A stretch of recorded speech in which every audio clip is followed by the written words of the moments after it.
The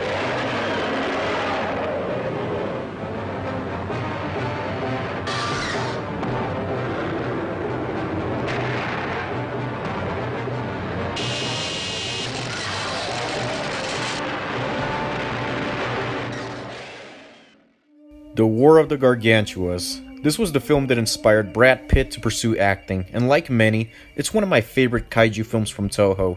In many ways, Gargantuas is a typical generic kaiju film, but it has a bit more to offer than typical sci-fi fare. The film only offers two complex characters, Sanda and Kumi Mizuno's character, Akemi.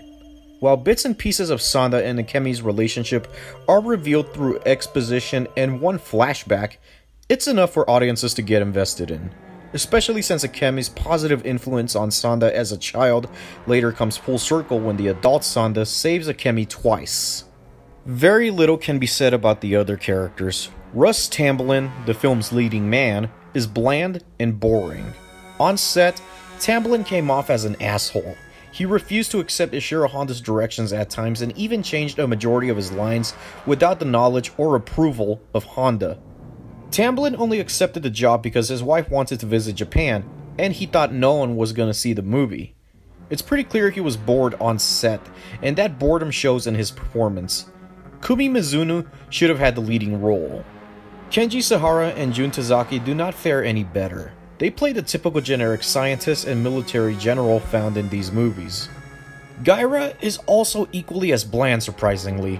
While the character does come off as a threat, there's very little about him as a character for us to invest in, not like Sanda.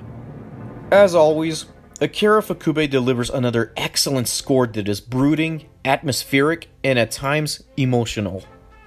The special effects by Eiji Tsuburaya are sensational, especially since the monsters are smaller than Godzilla. Every time they increase Godzilla's size, they add less details to the miniatures, but here we get the opposite. Haruo Nakajima and Yu Sekida deliver great performances as Gaira and Sanda. Since the suits were built so lightly, Nakajima and Sekida were able to move more fluidly than they would in a Godzilla suit, and as a result, the Gargantua's battles are fast, savage, and insane. Though I do love the film, it does have its gripes. The movie stops itself to dedicate 2 minutes or so to a musical number by Kip Hamilton. This scene is redundant and deserves to be removed, but apparently the inclusion of the song was at the request of Henry G. Saperstein. Why? According to Russ Tamblyn, Saperstein was dating Kip Hamilton at the time.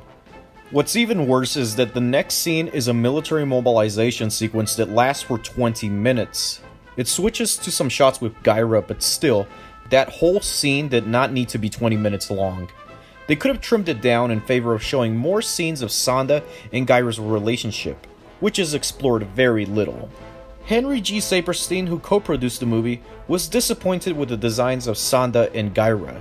So when he brought the film to America, he removed the references to Frankenstein and replaced them with Gargantuas. But I actually like the designs of these Frankensteins. The monster from Frankenstein Conquers the World looks more like a riff of the Boris Karloff Frankenstein.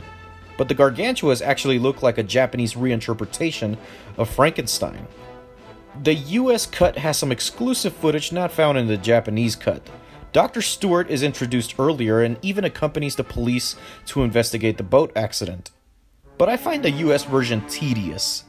Mainly because Ifukube's music is replaced with new, but terrible, overly dramatic music that just kills the experience for me.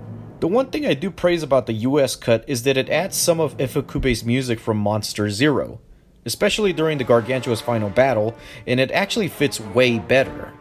Gargantuas is a sequel to Frankenstein Conquers the World, but the continuity is inconsistent. My guess is that Gargantuas is not a direct sequel, but rather a standalone film whose only connection with Frankenstein Conquers is the subject matter, and the filmmakers, similar to the Bloodthirsty trilogy.